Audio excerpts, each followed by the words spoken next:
You're listening to There Ought to Be a Law, the Center for Auto Safety podcast with Executive Director Michael Brooks, Chief Engineer Fred Perkins, and hosted by me, Anthony Simino. For over 50 years, the Center for Auto Safety has worked to make cars safer.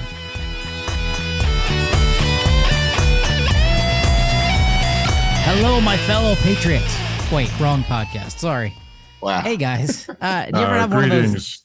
You ever have one of those days where you get an alert on your calendar and it's like, hey, the podcast starts in 15 minutes. And you're like, oh, shit, I don't have any pants on.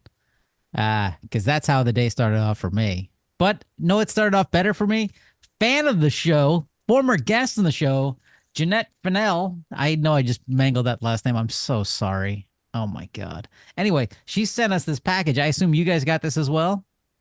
Yes. Yes. Yes, Okay, indeed. so we got this awesome letter from her. It said, to my favorite podcasters, I hope this note finds you deep in an epic debate at how to seamlessly weave Piggly Wiggly references into your next podcast episode. To aid you in your quest for the ultimate shopping experience, I'm sending each of you a Piggly Wiggly reusable shopping bag. Think of it as your official podcasting accessory for those emergency grocery runs, because who doesn't need more snacks during recording? This is awesome. So we get a Piggly Wiggly shopping bag, but more cooler than that, we get this kidsandcars.org window breaker and seatbelt cutter. It is so cool. And how to escape from a sinking vehicle in 1 minute. Directions on that. This is the coolest thing in the world. Thank you, Janette. Go to kidsandcars.org and support them. And I never say to support any other group, but they're awesome. So that's the coolest thing. But I have to point out that none of us should be having snacks during recording because it just doesn't sound good. That's a good point. And Jeanette, we love you, but you are our second favorite podcast fan. Behind my sister. I mean, let's be real. But anyway, none of this has, well, that actually does have stuff to do with auto safety, but let's get into the deep dive, the beginning. Are we ready for it? Let's, by the time you're listening to this, this will come out on Thursday, October 10th, a day that will live in infamy. This is the day that Elon, I'm so full of shit, I can't see straight, Musk is going to unveil his robot taxi. I don't think it's going to be a real thing. I think it's going to be a guy dressed in a robot costume crawling around on all fours. No, it's going to be a taxi that they've had mapping out the Warner Brothers lot in Hollywood so that anybody could drive that area. But, who knows? Who knows what happens there? Maybe he's not full of shit. Pardon me. But right now, go ahead. I'm expecting. We don't really know what's going to happen Thursday, but I'm expecting a lot of pomp and a big show. But the fact that they're putting out this robo taxi, or they're saying they're going to, and there's not a lot of specs on the thing. We don't know if it's going to have LiDAR. We don't know if they're still continuing to try to promote the fallacy that a vision-only system is going to work in autonomy. So that's what really the only thing I'm looking for on Thursday out of that whole mess is, is Tesla finally going to make some type of admission that a vision-only system is not good enough and they're going to have to put LiDAR on the robotaxi. I don't know if they're ever going to say that, because that undermines, what they've been telling the owners of all their other vehicles for the last decade. So ultimately, I expect, a lot of robots, and, there's a reason they're holding it at a major movie studio, and that's because it's mostly fiction. Huh. You've got to admire his inventiveness, though, because most of the people that we honor with bullshit representations are strictly one-dimensional. He is really the master of multi-dimensional bullshit. He's built an entire five-dimensional empire and created great wealth on the basis of multi-dimensional bullshit. It's like you've gone from Excel spreadsheets to MATLAB multi-dimensional calculations in one fell swoop. Hats off to him. My MAGA hat? No. My hat is off to him.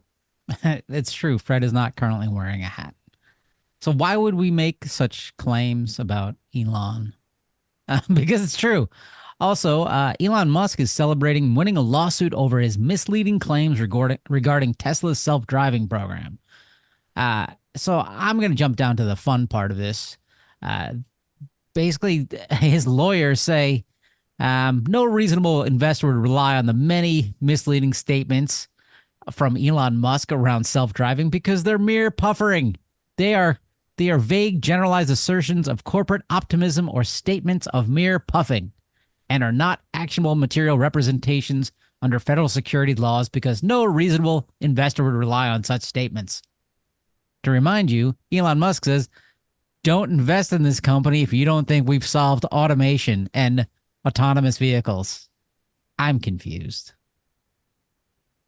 Yeah, this is a shareholder lawsuit, so it's not as though there's someone who was injured in a crash who's bringing a claim over those misleading claims. There may be I think there's a different legal standard involved here, but ultimately Tesla made the argument that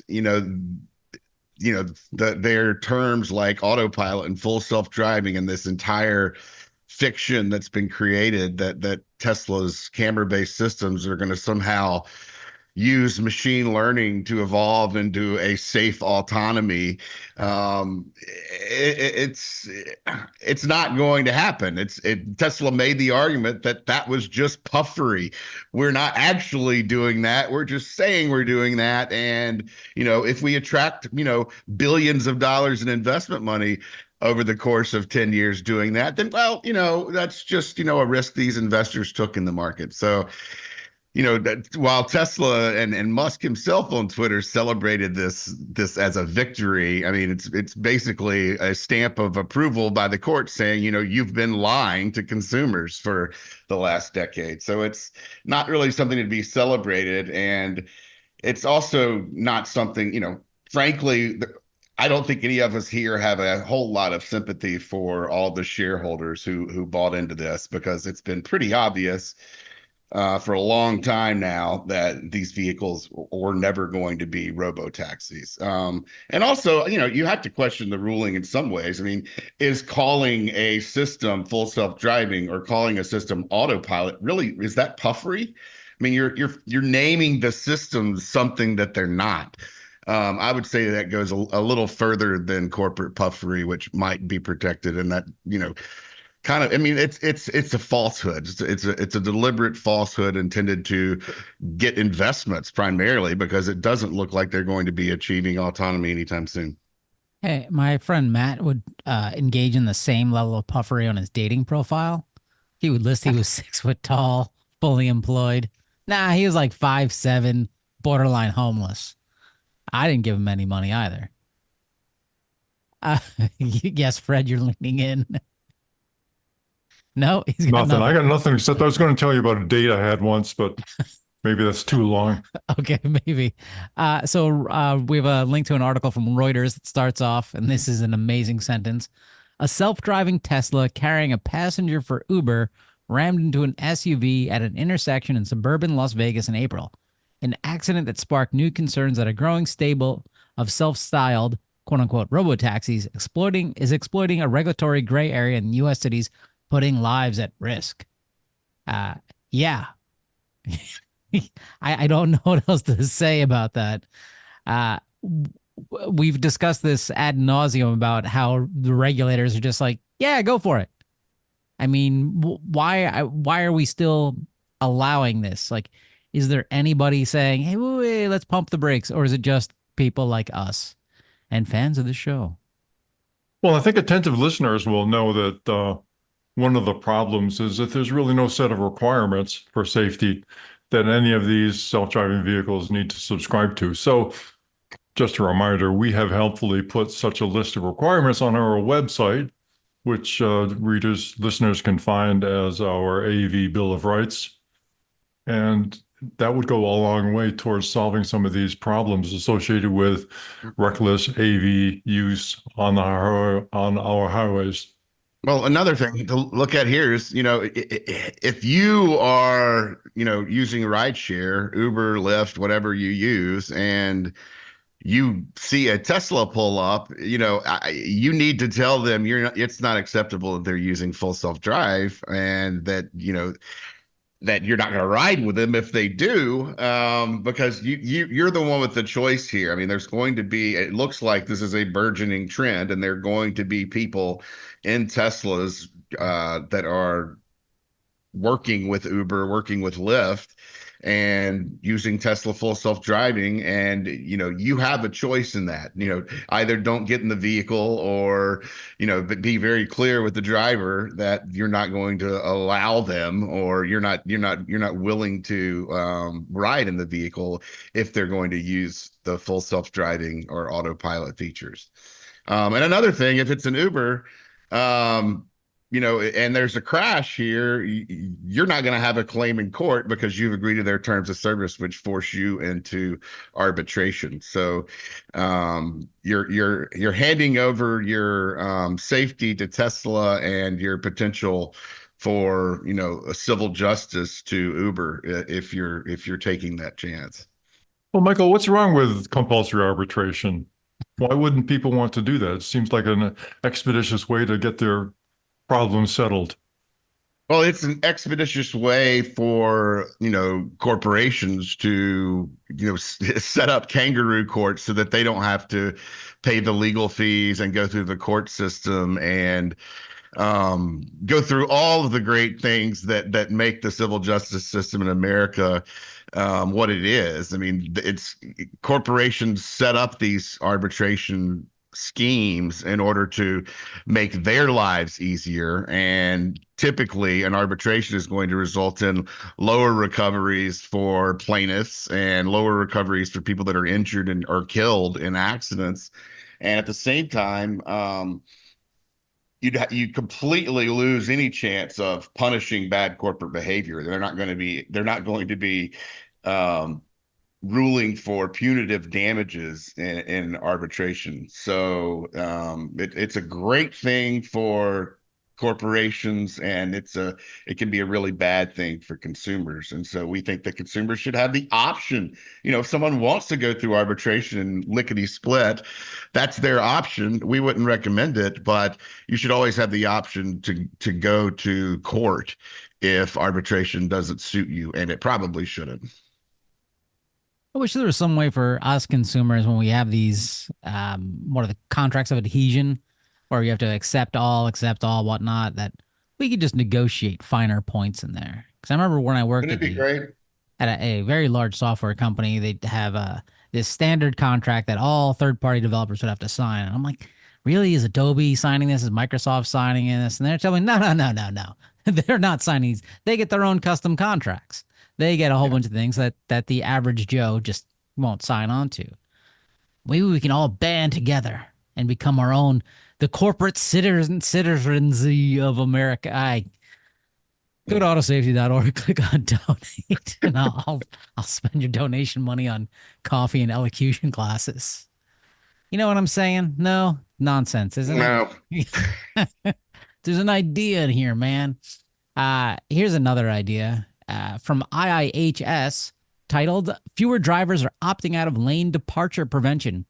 Almost 9 out of 10 drivers of vehicles equipped with lane departure warning and prevention systems now keep them switched on. A new study from IIH shows 7 out of 10 drivers of vehicles that give visual alerts when they exceed the speed limit also keep that feature running.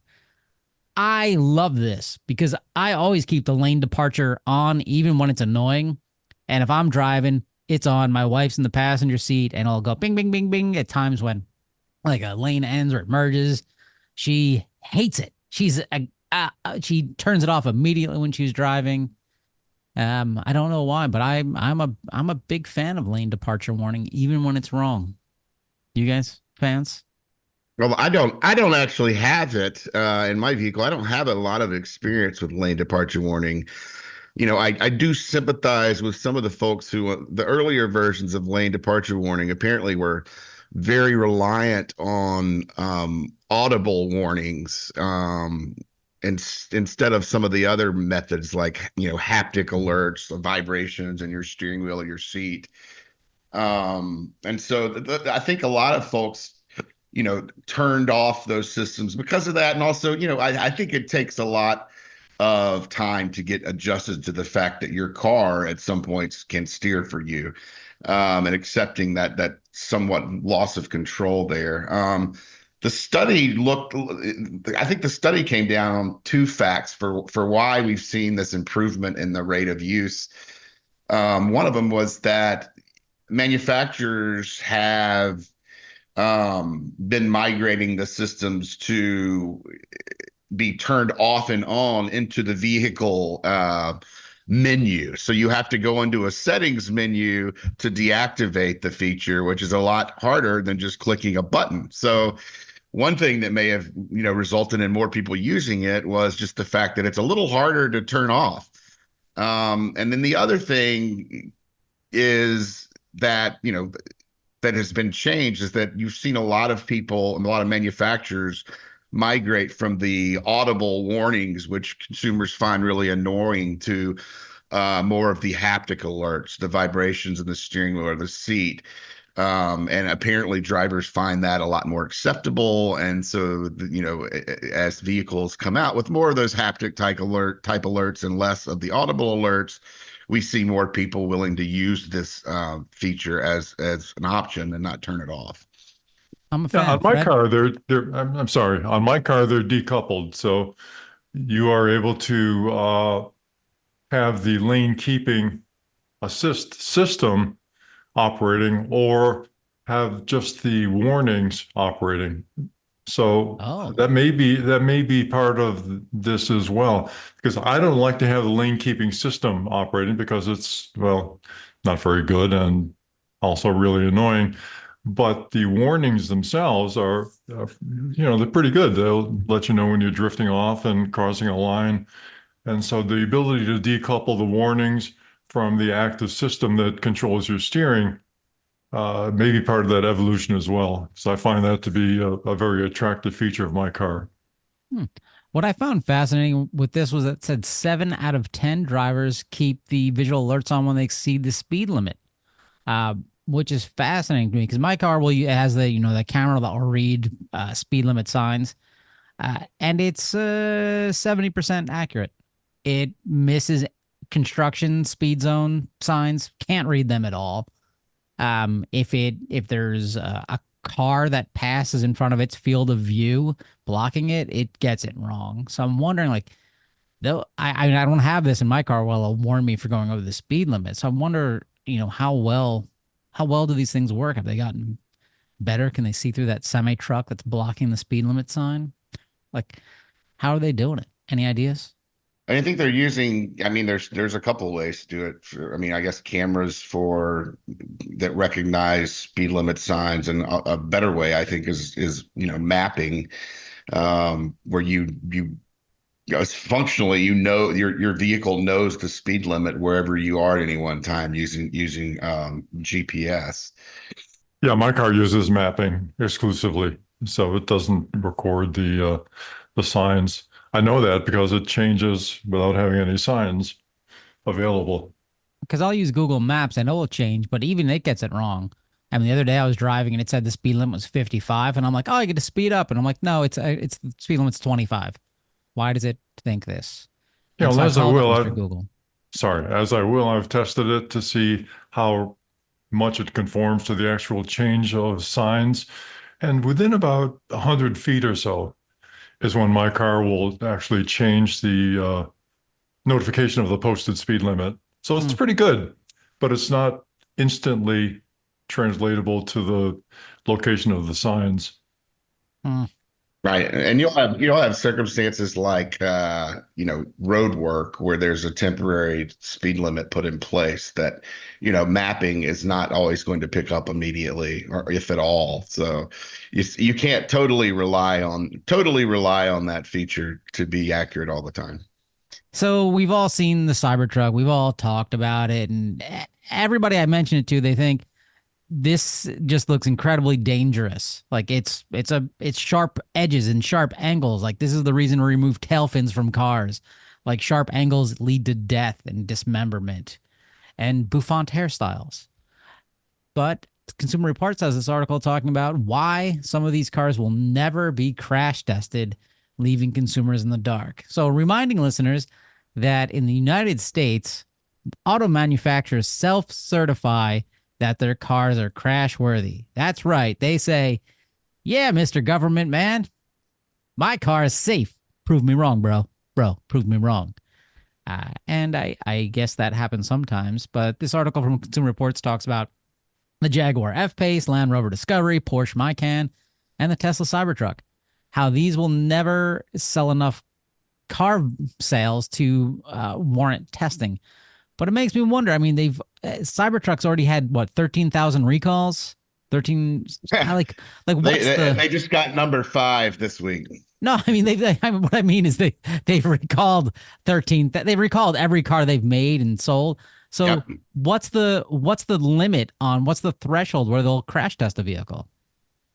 Well, I mean, you're not going to see NHTSA crash testing too many vehicles in NCAP, which is where they're testing most vehicles. You're not going to see a lot of luxury cars there simply because NHTSA has a budget, and some of these very high-end luxury vehicles aren't going to be bought en masse. And so to protect or to get their best ratings on the most number of vehicles, it makes a lot of sense for them to be testing the less expensive models. And the same thing goes for the Insurance Institute. They don't have an unlimited supply of money, and it doesn't make a lot of sense for them to test vehicles that are going to be, produced, in low numbers. So, they're going to get the best bang for their buck testing the type of cars, the most of us drive. That's really what that comes down to. So, but do we have any idea what's the limit? What's the point where they're like, oh, we've sold 12,000 vehicles of this stuff, we should crash it? I would assume they've got a sliding scale, and they're going to test, I think one vehicle from, you might see 5 different types of Honda Accords on the market. There are going to be lots of different, engine types and other things, but they might only test one of those as an exemplar for the Honda Accords for that year. So I don't know that I'm sure that there's probably a money number that they're never willing to cross. I mean, I don't think we're going to see a lot of vehicles that are over $100,000 being tested. Although a lot of, big pickup trucks are reaching that price today that are bought in fairly high numbers. So, like a Ford F-150 with all the specs and all the options and leather seats and, your own chinchilla in the back seat, those can, reach very high prices. And so the agency in those situations, probably opts to test a lower range, more economy model that's, got pleather seats and, and it doesn't have all the bells and whistles of the other ones, just to keep their budget straight. It doesn't make a lot of sense to test the really stacked models. Well, I think there's another factor at work here, which is that it's a reasonable assumption that a car company would test all of its cars to certify its crashworthiness the same way. So since the cars that both IIHS and NHTSA pick at random, it would make sense for them to concentrate on cars that come out of manufacturers with lots of models and just test one and assume that all the other models are being tested by the manufacturer the same way. So that's another way of economizing, with that assumption that the manufacturers are certifying all of their different models the same way. It would also be a way to save money and, just limit the amount of models that they actually have to test. So with a Tesla, it doesn't have a lot of models, so it probably doesn't make sense for them to assume that there are different test procedures for different models that they've got. So testing one would represent all of them. Well, but like the Cybertruck is such a different vehicle. So I'm wondering, like, to self-certify this, does Tesla and every other manufacturer, do they have to take, a Cybertruck and a Porsche 911? Do they have to smash it into a barrier? No. Okay, so so No, I mean how those do they certify that? Yeah, we've crash tested it, man. and there's a number of ways. I mean, I think they're just certifying it that it would meet federal safety standards. They don't have to physically demonstrate that to the agency. They just have to have within their files, some type of proof that this vehicle's meeting those standards. It could even be simulation testing, which I think Fred might get into a little more later in the podcast. But it could be a lot of things. It doesn't have to be literally putting a vehicle on a sled and crashing it. There are a lot of ways that they can back up their certification. So this self-certification basically says, hey, if we were going to crash test it, it would pass. Like Yeah. that's insanity. That's that Oh, that seems totally unreasonable. Well, not well, totally also, unreasonable. Sorry, I yeah, got to differ with that, but Okay. I'd have to get into the yeah. nuts and grits of how simulations are done. But you can validate a simulation and assume that, once you validate the simulation, that it's reliable. But again, I would have to get into mind-numbing details of Okay. how the simulations are done. So let me Yeah. just leave that for And now. also you can use if you haven't changed the basics of a model for 5 or 6 years. I mean, often you'll see runs of vehicles that don't change a lot within a few years. You can certainly use your crash testing from year one to support similar conclusions for the model years coming after that. So there's a lot of ways there that it can be done. Ultimately, I think what these manufacturers are hoping for is that NHTSA doesn't perform a compliance test, which they do occasionally on vehicles, and discover that they actually fail. That's when you see a big problem when NHTSA conducts a crash test or conducts one of the tests specified in the motor vehicle safety standards, and the vehicle fails. That's when we typically see a pretty quick recall. So I think you guys are missing what I'm really trying to get at here. Yeah, I get, previous model years of a Honda Accord from 5 years ago to now. Yeah, you crashed it, it's going to be more or less the same. What I want to, what I'm looking for is video of a Cybertruck being smashed into a wall, because I don't believe whatever Tesla's selling. And hopefully NHTSA will be like, let's do a compliance test here, or a conformance test, or just, we'll smash it, because they You claim it's know, bulletproof. It's not. Like, We almost got that. I almost got that yesterday. I was driving back to Alexandria from DC on I-295 going south, and the traffic was incredibly slow up ahead of me. And so when I looked about 200 yards up the road, I saw a Cybertruck prowling the road in front of me. And at first, there was a pickup truck in front of it, and I thought the pickup truck driver was screwing around with the Cybertruck, brake checking him, doing something to slow his roll. And then as things shook out and I got closer, I never caught the Cybertruck, by the way. It jetted off. There was another Tesla riding on, I don't know if it was full self-driving or autopilot. It was one of the two, because the person inside the Tesla had pinned a document to their sun visor and had it right in front of their face where they couldn't see the road, and was reading and just relying on full self-drive or autopilot, whatever they were using, to drive them down 295 at obscenely low speeds. By the way, they were not speeding, but they were in the left lane and slowing up everyone on their way home from work. So it wasn't the Cybertruck that was the villain there, but it was yet another stupid Tesla technology, and a really stupid driver. and their license plate number is We aren't giving that out, but I've nah. already sent a well, I didn't do anything. I just talked about it on the podcast. All right. Last thing on Cybertruck, and then I'm done with it for the day, I think.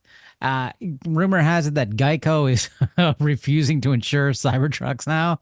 There's some guy posted online saying, "Hey, I got a letter from Geico saying, yeah, we're dropping your coverage." And the theory is that trying to repair these things is just so outrageously expensive Geico is just like, yeah, we're treating your Cybertruck like we treat the state of Florida. No bueno.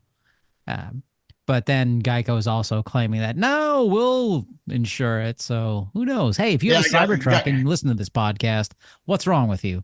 Is this some sort of self-flagellation? But let us know if Geico will insure you.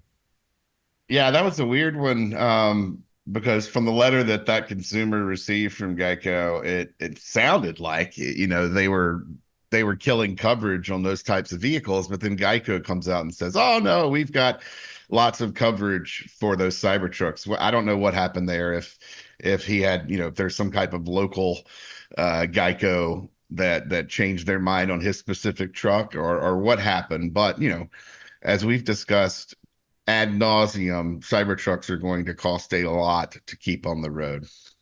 I did notice that this Cybertruck was his eighth vehicle. So it Yeah. could be they've got, some limits on the number of vehicles they can carry under one policy. But this person apparently really loves vehicles. They must have the world's biggest driveway. I don't know. Hey, speaking of a gaslighted type product, Cybertruck, let's go into gaslight illumination. I believe let's start off with Mr. Fred Perkins. He's got some good technical reasons of why we're being gaslit and by who. Oh, thank you. This may be a repeat winner or repeat contender anyway, but there's a group called the AVSC, which is the Autonomous Vehicle Safety Coalition. So they start off with bullshit because they say it's best practice for autonomous vehicles, yet their best practice contains no representation from the public, no representation from consumer advocates, no representation from anybody who might differ from their perspective.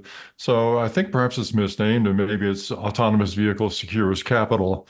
I'm not sure. But anyway, they issued a document at the end of November, which was interestingly 1 month after the crash in San Francisco of the Cruise vehicle. excuse me, the cruise vehicle that was dragging a woman underneath it.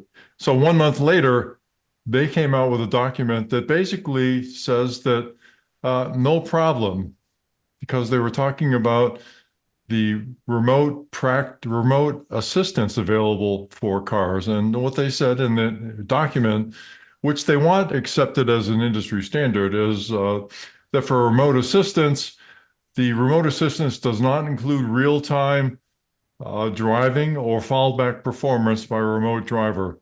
Rather, the ADS, the autonomous driving system, automatic driving system, performs the complete DDT and or fallback. Well, that sounds interesting. Okay.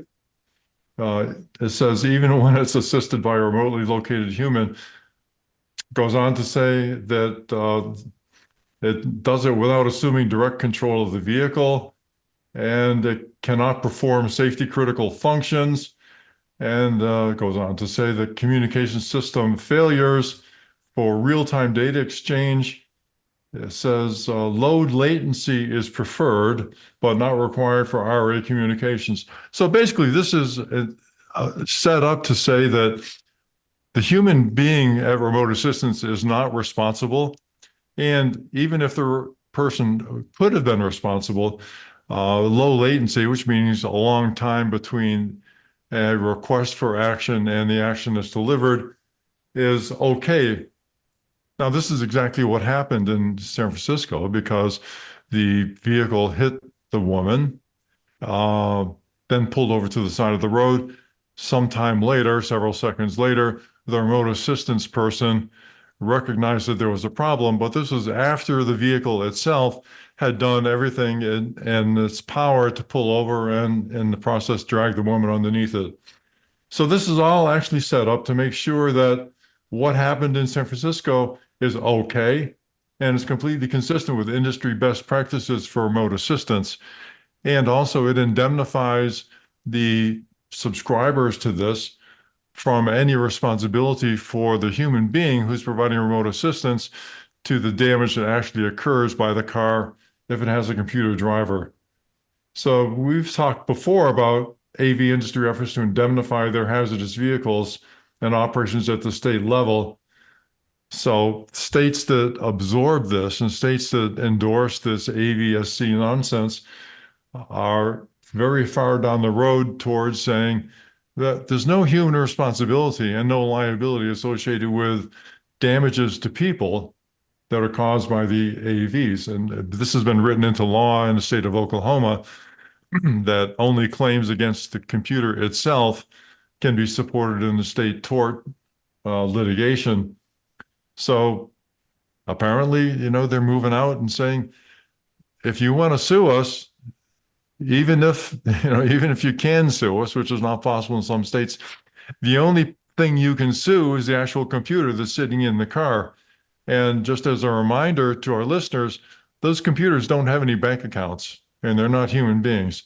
So really, this is working very hard to provide a complete open landscape for the AV people to operate their vehicles without regard to the danger that they provide to human beings and without any recourse for human beings who are injured to recover damages. So under the innocuous title of AVSC Best Practice for ADS Remote Assistance Use Case, this is complete bullshit and really a very dangerous document to have out in public without regard for whether or not there's any safety basis for it. What? So, okay, so I'm in some robo taxi. It runs over 18 children. The families of those children, they can't sue me, but they can sue the computer. They can't sue the company that made the cars, the auto manufacturer. Well, then they cannot sue the human being who provided remote assistance that said, after the fact, whatever happened. And yeah, they can't sue the company. They can't. Basically, this document is set up so that they cannot sue any entity that has money that would allow people to recover damages. For more information on this, actually, you can go to Substack article by Phil Koopman. We'll provide this reference on our website. He goes into a lot more detail than time available allows right now. That's crazy. But because my gaslight is a piece from CNBC entitled "The Year of the Robo Taxi." This is Waymo, as I mentioned the last couple of weeks. Their PR marketing machines in full gear, and this is nothing more than an infomercial for Waymo. It's ridiculous. They don't bring on a single consumer advocate, a single expert in safety, a single concerned person. They ask people on the street who are like, yeah, I trust computers because they never get distracted. They never drive drunk. My best friend is a computer. Like, it's clearly, like, I hate that computers never get distracted thing. Because, yeah, none of us have ever used a computer and watched that little spinning wheel as it thinks and thinks and thinks. And you're like, what happened? I just, I'm trying to watch this Waymo infomercial. Why is my computer frozen? It's ridiculous. They have people who are like, well, the most dangerous part of a taxi ride is the driver himself. And if you've eliminated that, I feel safer. Don't leave your house. That's what I want to say to that person. It's not the driver of the vehicle. You're afraid of people, okay? Like, don't go outside. Stay inside. This is ridiculous. Or don't get so drunk in public that you're like, everybody's a threat to me. It's ridiculous. I'm not even sure if I want to put up a link to this because it honestly feels like a Ginsu knife commercial from the 80s. Like the music, the production value, it is 100% an infomercial, and they gloss over the fact like, hey, robotaxis will be great until there's a dangerous incident, and then they glance over how, well, GM Cruise hit a woman. That's what they say, hit a woman, not drove over her and dragged her. And Waymo accidentally ran into a telephone pole, but hey, there's no problems with these things. It's the future. Oh, they point out how they bring on some expert who's like, one day this will be a multi-trillion-dollar industry, and they talk about how many billions and billions and billions Google has spent on Waymo, and they keep spending billions. And I still invite any member of the world to show me the math where any of these will ever break even. I mean, I guess if they gouge the customers dramatically and you find a 5 block robo taxi ride cost you $300.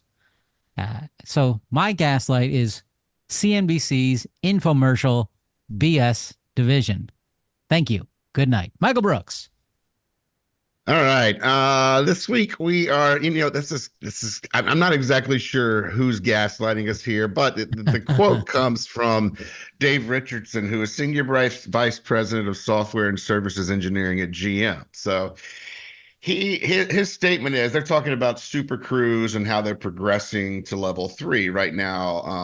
And he describes Super Cruise as an industry-leading L2 solution for hands-off, eyes-on. And then says we're looking aggressively to make that a level 3 solution where you don't even have to look at the road anymore. I just want, the gaslighting here is in that terminology: hands off, eyes on, hands off, eyes off. Anyone who has driven a vehicle probably understands, and we have probably talked about dozens of examples of this. When you're driving down the road, not only do you have to make sure that you are staying in your lane and doing appropriate things, but also there is always a chance of a split-second crash caused by another human, a couch falling on the road out of the car. I could sit here for probably 2 hours and list all the scenarios that happen so quickly on the road that you simply cannot respond to them quickly enough if you're not focused on the road. If you're not looking up, watching the road, watching your environment around you, and you're not prepared to take control of the vehicle, then that presents a pretty big safety issue. And so I'm very uncomfortable with companies advertising these systems as eyes off systems. Even at level 3, if you look at the SAE definitions, which aren't all that great on their own, even at level 3, the driver has to be ready to take over at any time. And if that driver's eyes are not on the road and they're watching the latest episode of the Taylor Swift and Travis Kelce's Love Island or whatever's on TV these days,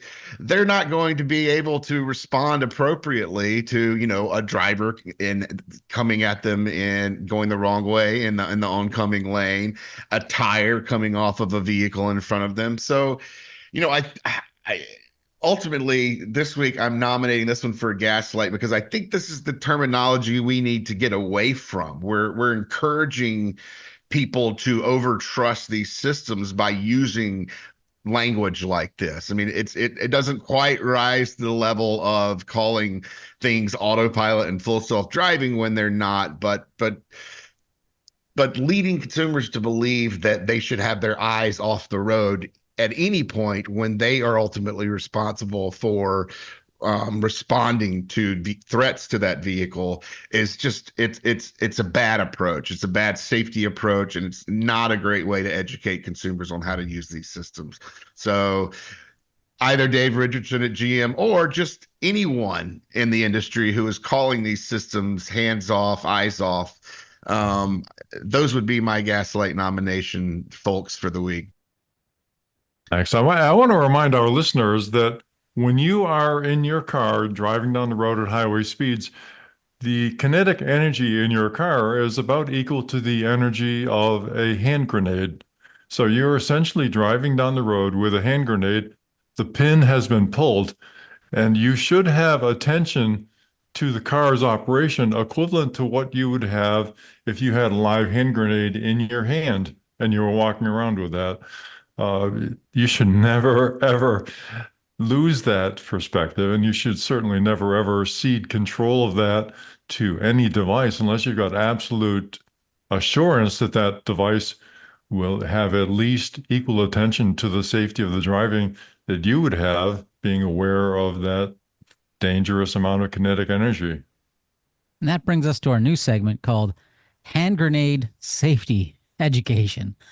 Our view is that this should be mandatory from kindergarten on. Everyone should know how to safely remove a pin and throw a hand grenade. Right? Wait, no. No, it's going back to Michael's point. So the article that you're referencing is from TechCrunch. We have a link to it. And Dave Richardson, the Senior Vice President of Software and Services Engineering at GM, he didn't provide a timeline for when his L3 system might become publicly available, and he played coy as to exactly how far the company had progressed in this mission. Well, L3, I'm not quite full Elon level bullshit, but we had Kyle working for us for a bit, so I'm kind of, just dipping my toe in the bullshit exaggeration waters. Hey, look, you quoted me in an article. Oh, it's just a website? I thought it was on TV. What's going on? Not even a podcast? This is ridiculous. I like podcasts. My favorite is the Center for Auto Safety, their automobile law. I regularly go to autosafety.org and click on the donate button. Well, I'm too nervous to fill in my credit card details. But you shouldn't be too nervous because everything's secure. Secure as driving in a car with a real driver. No automated drivers for us. Yeah. Oh, boy. Here's I'm going to jump into a listener mail piece we got. I don't know if you guys saw this. I think you did. We got listener mail from Anthony. It's not me, just somebody else. And it was about self-driving cars. He said, there already exist aircraft flying in 3 dimensions autonomously. That's the only way flying cars can ever succeed. The general public can't all get certified as pilots. Cars driving in 2D on existing roads can be made to self-drive safely and better than humans. Human reaction times are limited to around 300 milliseconds. Self-driving systems can process data and react in microseconds. The automatic systems are not affected by drowsiness, alcohol, drugs, or stupidity. The Tesla cars are very close to full autonomy today. Okay, by Anthony, I meant this was clearly written by Elon. Because this is, I'm gonna let Fred take a stab at this, but my quick summation is no. Fred, do you agree with my summation of no?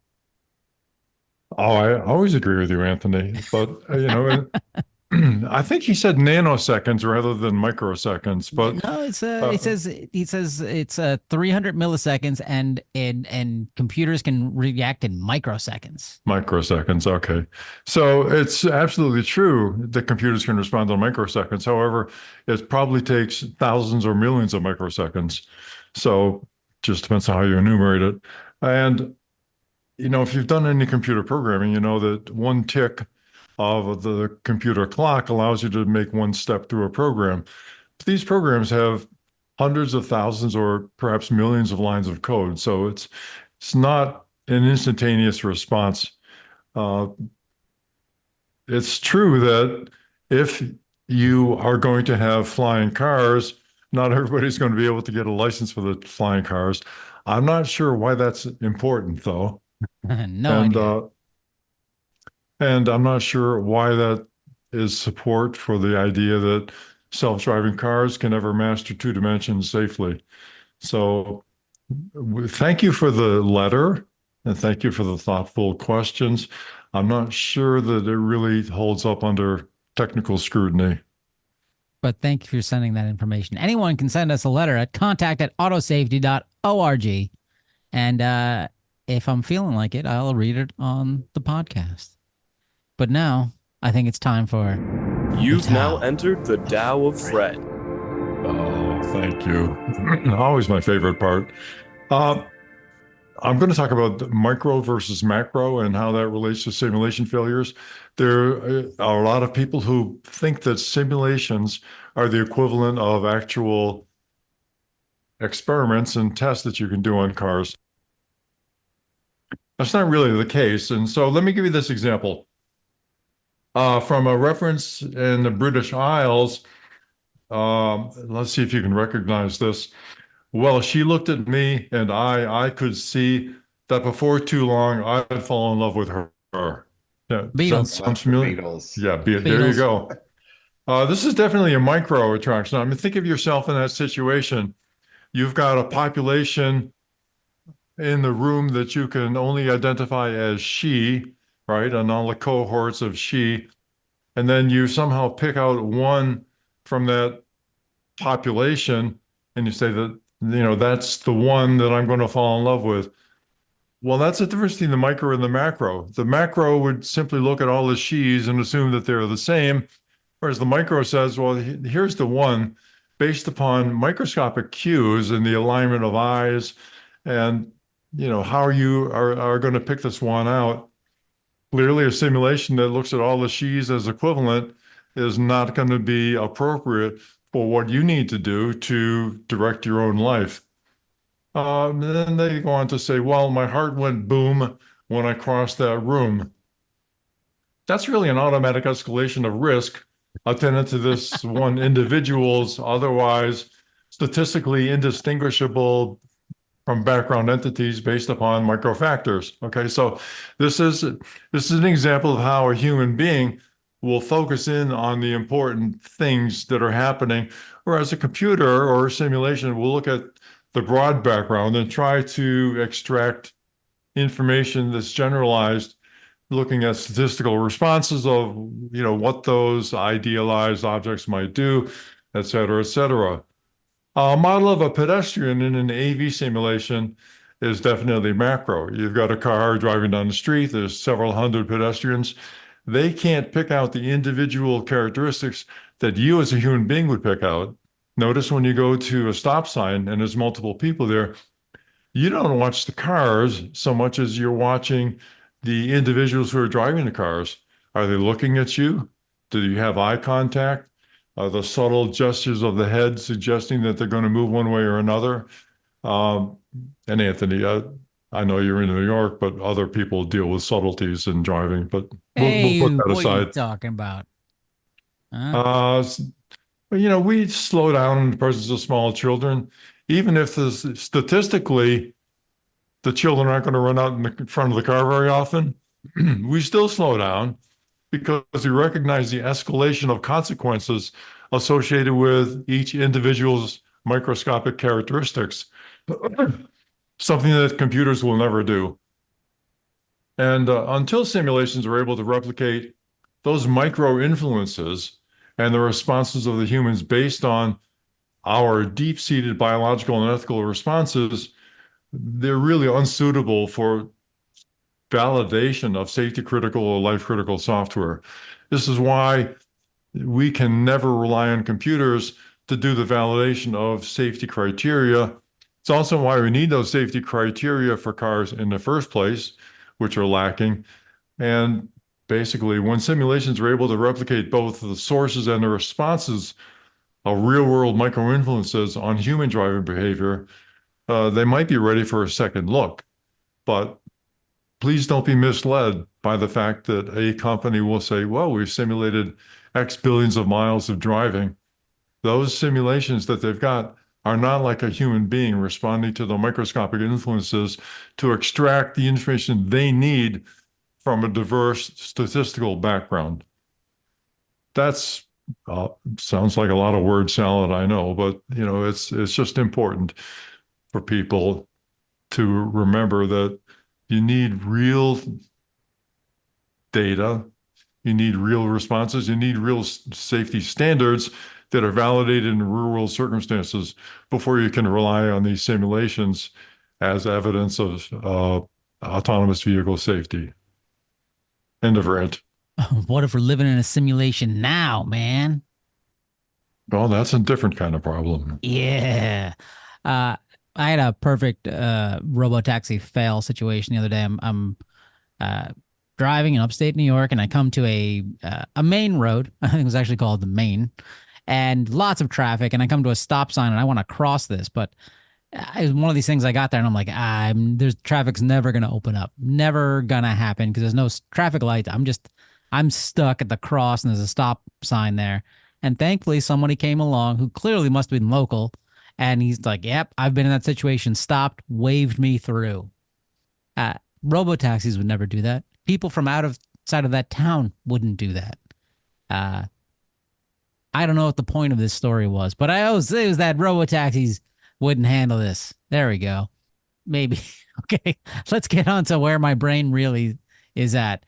And there's some New York State loophole that allows you to to do drugs, and you can get away with it while driving, as long as you don't go ahead and admit to what drugs you're on. It seems like you can just go ahead. So there was it's an article from MSN from CBS New York, where there's a loophole in New York that allows drug driving. They break down a scenario of something that actually happened, where an officer pulls somebody over, says, "Hey, what are you on?" Does a field sobriety test. The person says, "Nothing, I'm fine, whatever." The officer gives them Narcan, which is an opioid overdose medicine, and they arrest the person. But then a few months later, the charges are all dropped, which is insane. Michael, am I reading this right? Is this like? Yeah, I mean, essentially, the way they summarize it in the article, and this wasn't an issue I wasn't even aware of. If a driver refuses to name what drug they're on and they refuse a toxicology test, they cannot be charged with drug driving. And there's apparently a list. So this is even weirder, since we know that there are a lot of drugs that are out there that are, drugs, illegal drugs, and ways for people to get high are being invented all the time. There are all sorts of things that go on. And so if the drug is not on the list that's put out by New York State, it doesn't matter how messed up a driver is, how much drugs they've done, they cannot be charged with drug driving. And that's a huge problem and a huge loophole, because essentially, anyone who is doing drugs can just not talk to the cop and refuse a field sobriety test, and they're not going to be charged.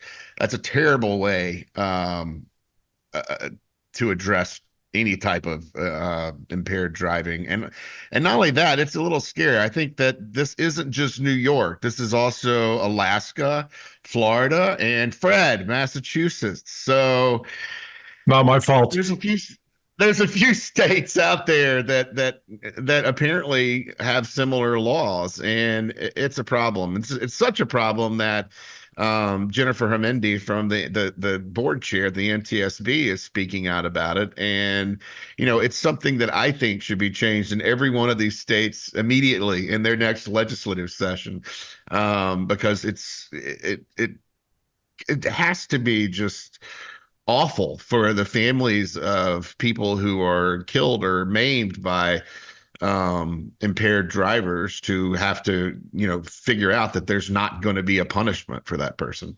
Because in New York, and I believe in a lot of other states, if you refuse a breathalyzer test, you lose your driver's license. Yeah. Like it's an automatic admittance of I'm drunk. And we've learned that recently in New York State in the sad case of Justin Timberlake versus alcohol in the Hamptons. Like he refused a breathalyzer and they're like, yeah, you don't have a driver's license anymore. Have a nice day. Yeah, that's an example of how really good lawyers can get you off anything. Well, yeah. He got away with it? Yeah, he did. I think he had to pay a $500 fine or something and didn't get punished otherwise. He pled down to something. Boo. Disappointing. Yeah. But so you can literally, I can't understand how this loophole even started. Like what legislator is like, wait a second, I don't drink and drive, but needles and driving are fun. Like how else did this loophole get in there? Well, I'm not sure, but I think it goes back to probable cause, doesn't it, Michael? I mean, if you can't identify the chemical agent that you think somebody is using, how do you charge them for it? Right? Is it the behavior that you can make illegal, or do you have to trace it back to a particular cause? But like alcohol is the same thing. Like you can't identify, well, hey, wait, did you have an old fashioned or are you drinking a Manhattan? Like you're drinking alcohol. Well, alcohol is easy to chemically identify. There's a lot of ways to do that. Yeah. Also, there's a very distinct connection between, your blood alcohol level and impairment. That's very similar from person to person, enough to where it's convincing in court. With drugs like marijuana is a great example. There, you can test someone's saliva or blood or whatever the test that they have available at this point, but there's really no good way to connect that to impairment on a scientific level. You can I disagree. I think the easiest way to test for marijuana impairment is to offer the driver a bag of Funyuns. And and if you want to eat a Funyun, you are high as a kite. Like That's You a good have to point. be. That's yeah, good. Yeah. yeah. I mean, you're impaired. Officer goes, Funyun? Yeah, man. Get out of the car. Get out of the car right now. Well, I've heard that the number of brownies you can consume is also related to that. Hey, but look, I'll eat a brownie sober. Brownies are delicious. Okay? Mm. Funyuns are disgusting. Okay? Well, that's true. They are. It's like Blue Ranch Doritos. Like, or yeah. Anyway, hey, let's jump into recalls. Actually, wait, before we jump into recalls, do we have any update on our friends at Fisker and what's going on with a claimed, hey, the car's under recall, but you got to pay for it. Oh, okay, well, we'll pay for the parts, but you got to pay to have it fixed, man. And Michael Brooks, our dear Yeah. leader, is like, no, no, no. And it seems that the DOJ is listening to the show and saying, wait a second, this is not right.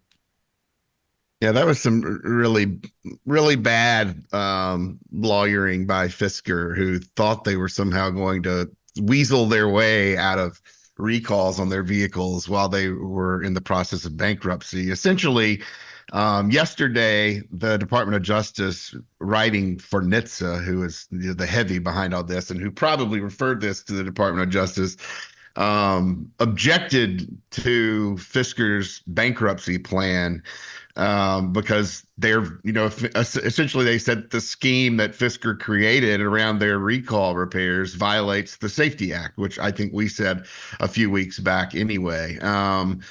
So the DOJ is objecting to the settlement plan. So it looks like Fisker is going to have to go back in and rejigger their entire bankruptcy plan to accommodate the owners. So if you're a Fisker owner who was worried about having to pay for one of these recall repairs or even find a place to get them done, it looks like you might have some good news coming your way. For Fisker, the news doesn't look too good. They are, in dire straits. And if you do own a Fisker, I would advise that you get these recalls as soon as possible while they're available, and then figure out how you're going to repair that vehicle after Fisker goes under, because it's going to be really difficult to do that in the next few years, since you're not going to have the manufacturer support. Your vehicle is, a software-based vehicle, and you're not going to have updates or security patches or any of that coming for your vehicle. There's a real question as to how much longer your vehicle is going to be viable as an actual car that works on roads. But computers don't get distracted or drowsy or do drugs. They'll be fine forever. Open the pod bay doors. I was out on a bicycle ride a couple of weeks ago, and I saw a Swatch car that somebody had put into their front yard and turned it into a planter. It had a maple tree growing out of the driver's seat. So I wonder if we'll be seeing some Fisker planters pretty soon. Hey, send us your photos of your Fisker planters as soon as you have it. We suggest a maple tree or a peach tree. And if you do a peach tree, make a pie. And if you make a pie, send it to us.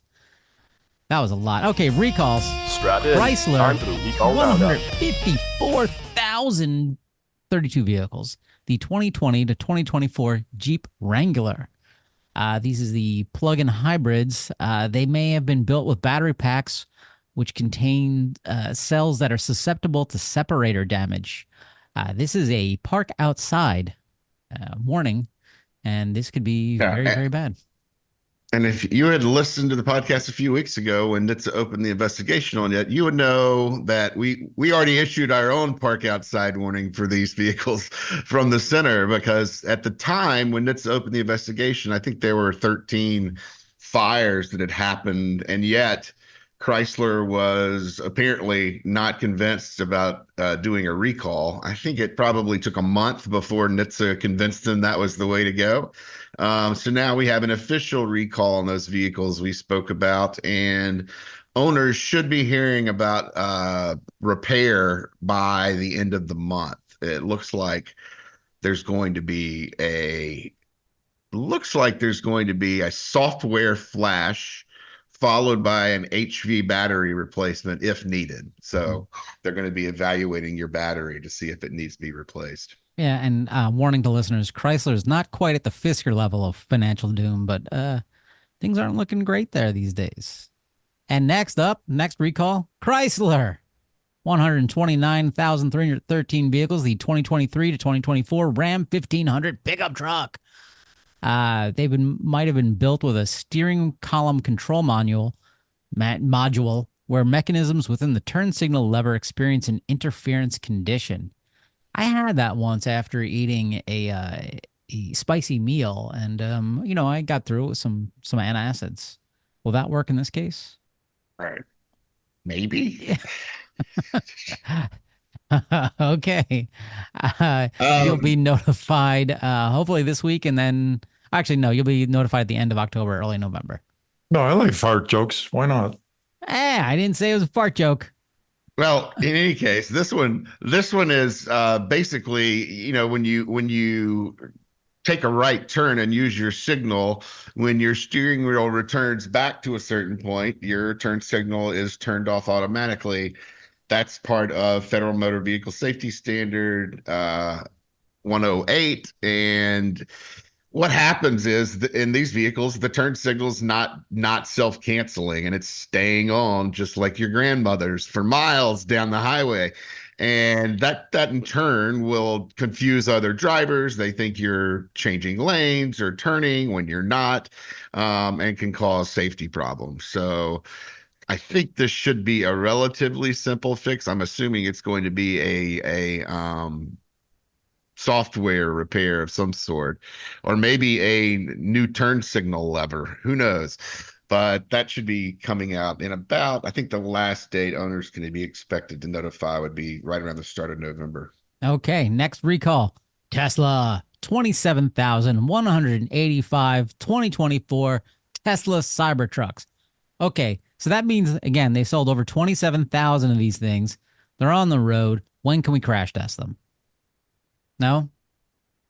The vehicle system... Go ahead. I mean, if you really want to crash test a Cybertruck, you should, go ahead and plunk down your deposit and get in line. Oh, no. Certain vehicles under certain conditions, the rear view image may not complete a shutdown process before the system is commanded to boot up. If the driver starts a backing event before the vehicle system completes its shutdown and boot up, the rear view image may not display within 2 seconds of placing the vehicle in reverse as required by FMVSS. Which one, Michael? Come on, what's it? 111. There you go. This is more rear view camera stuff. I don't... Yeah. Why? There's nothing special here other than the fact that, every manufacturer is struggling with the rear view camera recalls. I haven't seen, I think we've seen a recall on that from every manufacturer, multiple, in fact. It's been one of the leading problems in vehicles in the last 3 or 4 years. And, the standard, I believe, came into force in 2018. So they're growing pains here. And also there's a problem where a lot of manufacturers are integrating all of their electronics into one system. And you see the rear view camera system being integrated with stereos and other entertainment parts of the vehicle, which pose a problem. But this one, I'm going to assume, since it's Tesla, let's see, it's going to be an over-the-air software update remedy, and it looks like it's going to start. It looks like it's hard to tell because Tesla doesn't get into this, and their owners are going to be notified late in November, but it doesn't exactly specify when or if you might receive the over-the-air update that actually fixes the condition. There was a report that owners thought their cameras were defective because whenever they saw people in the rear view camera, the people were always laughing at the Cybertruck. So I don't know if that bears on that at all. Cybertruck, the only car with a built-in laugh track. The last recall from EVJect Inc. Oh, 8,900 things? Because I don't know if these are cars. These aren't cars. These are chargers, and it looks like a charger. Looks like a cable. That, oh no. Yeah, it's designed so that I think you can just pull off without unplugging it somehow. I don't know. It's called an EV eject. So there's an eject portion of this. But this one was interesting. We don't do a lot of equipment recalls, but this was interesting because EV Eject, the company, actually got a letter from Tesla saying that they think that the product was unsafe because it didn't have thermal protection built into it. And Tesla apparently stayed on top of this company until they issued a voluntary recall. I wish we could find a way to make Tesla respond in a similar way in a lot of junk that they've done. But apparently Tesla is very interested in this independent charging company's products, because I believe they were concerned that if fires occurred due to these chargers, that the Teslas were going to be blamed and they'd have to deal with that headache. So Tesla bullying smaller battery charging companies is basically what this recall comes down to. I'm assuming owners are going to be getting a replacement, and that looks like that's already in the works. The notification should have been started a couple of days ago. All right, well, that's the end of our show. Remember, listeners, buckle up. Make sure your car is recall free, and if not, get it fixed. And send us a picture of what you're doing with your Fisker now. Thank you, folks. Thanks for listening. Michael says goodbye everybody. too. For more information, visit www.autosafety.org.